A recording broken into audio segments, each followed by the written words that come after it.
নমস্কার বন্ধুরা, আজ বানাবো দেশি মুরগি।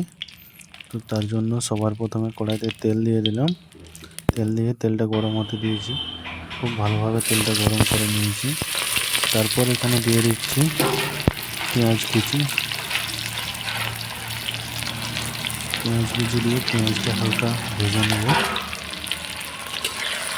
লাল লাল করে ভাজবো না পেঁয়াজটা। পেঁয়াজটা যাতে তাড়াতাড়ি গলে যায় তার জন্য এখানে দিয়ে দিচ্ছি লবণ।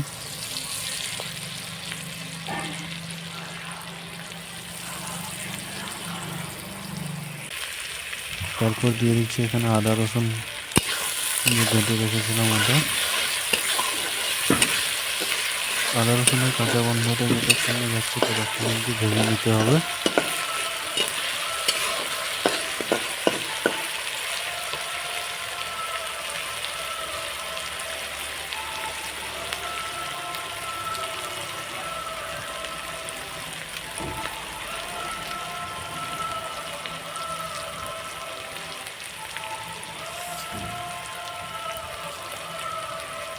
আদা রসুনের কাঁচা গন্ধ চলে এলে একটা মশলা বানিয়ে নিচ্ছি। এখানে চিকেন মশলা, হলুদ, লঙ্কা গুঁড়ো, ধনিয়া গুঁড়ো সব একসঙ্গে মিক্স করে একটা বাটির মধ্যে নিয়ে নিচ্ছি। একটা ঘোল তৈরি করে নেব।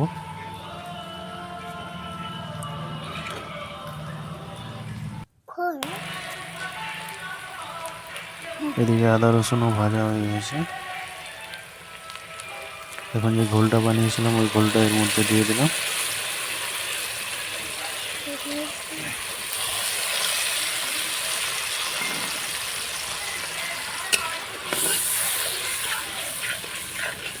এবারে মশলাটাকে ভালোভাবে কষিয়ে নেব।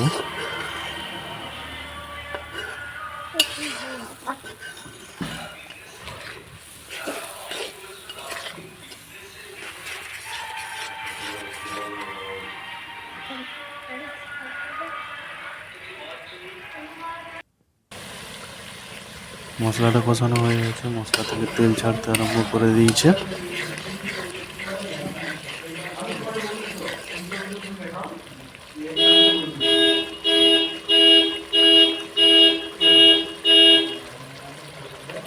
এখন এর মধ্যে যে কেটে রেখেছিলাম মুরগিগুলো, ওই মুরগির মাংসগুলো দিয়ে দিলাম।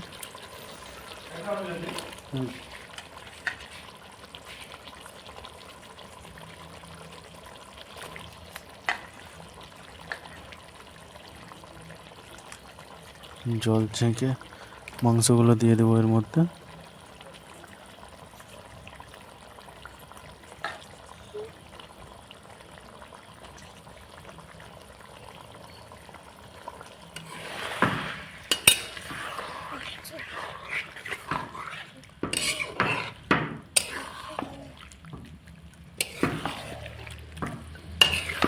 ভালো করে মশলাগুলো মিক্স করে নেব।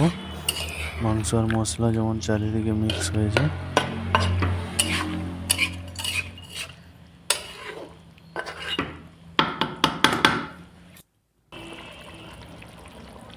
মাংস থেকে জল ছাড়তে আরম্ভ করে দিয়েছে।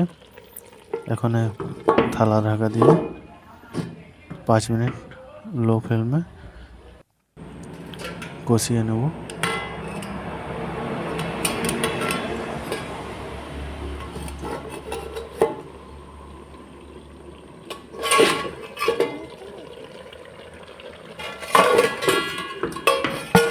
পাঁচ মিনিট পর ঢাকাটা তুলে চেক করে নেব, দিয়ে আবার ঢাকা দিয়ে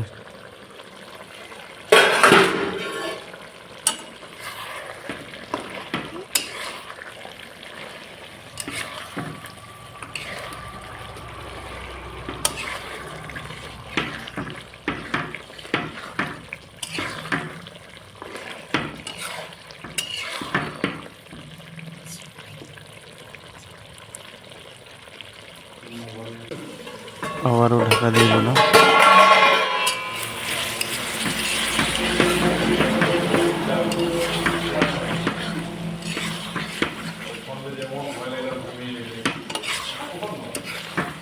মাংসটা আমাদের কষানো হয়ে গেছে।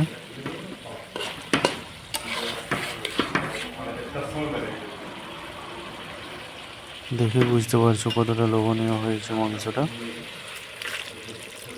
এবারে হালকা জল দিয়ে আবারও একটু কষিয়ে নেব 15 মিনিট।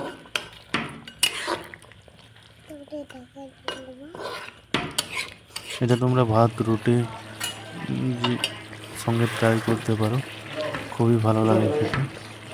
ভিডিওটা কেমন লাগলো কমেন্ট করে অবশ্যই জানাবেন।